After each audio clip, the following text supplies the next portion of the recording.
That is rule number 9 of subject verb agreement. क्या rule है कि कलेक्टिव नाउन आप समझ दो, like bouquet of flowers, pack of walls, ठीक है, लाइक पैक ऑफ कार्ड्स, इस तरह से, ठीक है। तो उन नाउन के साथ हमेशा क्या है, सिंगुलर वर्ब का यूज होगा। लेकिन यहां पर भी एक इंपॉर्टेंट बात है नोट करने वाली, क्या कि अगर कलेक्टिव नाउन के अंदर हर एक पर्सन, हर एक थिंग, यानी इंडिविजुअलिटी को इंपॉर्टेंस दी गई है, इंडिविजुअलिटी की बात हो रही है, तब वहां पर वर्ब प्लूरल लगेगी। यानी कलेक्टिव नाउन है तो आपने वहां पर सिंगुलर वर्ब यूज करना है, लेकिन वो कलेक्टिव नाउन के अंदर हर एक पर्सन की इंडिविजुअल लेवल पर या इंडिविजुअल लेवल की बात हुई है, तब आप वहां पर प्लूरल वर्ब का यूज करोगे। तो चलिए सेंटेंस के थ्रू देखते हैं। The bouquet of flowers dash gifted to her.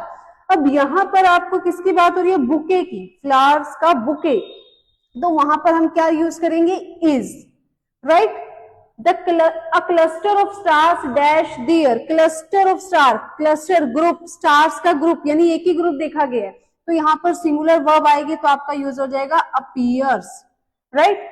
The committee dash taken it's decision, यानी कमेटी ने मिलकर, उसके अंदर 4 लोग थे, 5 लोग थे, जितने भी लोग थे, सबने मिलकर एक डिसीजन लिया। तो यहाँ पर जो पूरी कमेटी है वो एक ही ग्रुप को शो कर रही है, तो इसलिए यहाँ पर हम क्या यूज करेंगे, हैज सिंगुलर। अब नेक्स्ट सेंटेंस है the jury dash divided in their opinion. अब यहाँ पर क्या बात हो रही है, यहाँ पर ज्यूरी में जितने भी मेंबर हैं उन सबका अपना अपना ओपिनियन है, सब एक ओपिनियन पे एग्री नहीं हो रहे हैं, ठीक है, हर मेंबर का अपना अपना ओपिनियन है, वो सभी एक डिसीजन पे एग्री नहीं कर रहे, इसलिए यहाँ पर अब ये ज्यूरी जो है कलेक्टिव नाउन को हम सिंगुलर ना मानकर हम यहाँ पर क्या यूज करेंगे, प्लूरल वर्ब यूज आएगी। तो यहाँ पर हो जाएगा the jury are divided in their opinion. इसी तरह से द ऑडियंस, वैसे ऑडियंस क्या होती है, एक ग्रुप है लोगों का, तो वहां पर हम सिंगुलर वर्ब यूज करते हैं, बट यहाँ पर ऑडियंस क्या है, टेकन देयर सीट्स, उन्होंने अपनी अपनी सीट ले ली, यानी यहाँ पर हम इंडिविजुअल लेवल पर बात कर रहे हैं ऑडियंस की।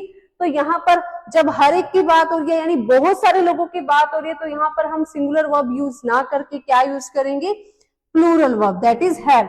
तो audience have taken their seats. So इस तरह से आपको कलेक्टिव नाउन में भी सेंटेंस को रीड करके चेक करना पड़ेगा। अगर वहां पर एक ही ग्रुप की बात हो रही है तो आप वहां पर सिंगुलर वर्ब यूज करोगे, लेकिन अगर कलेक्टिव नाउन शो कर रहा है इंडिविजुअलिटी, यानी हर एक पर्सन की इंडिविजुअल लेवल पर, हर एक चीज के इंडिविजुअल लेवल पर बात हो रही है, तब आप वहां पर प्लूरल वर्ब का यूज करोगे। तो ये था रूल नंबर 9। Thank you.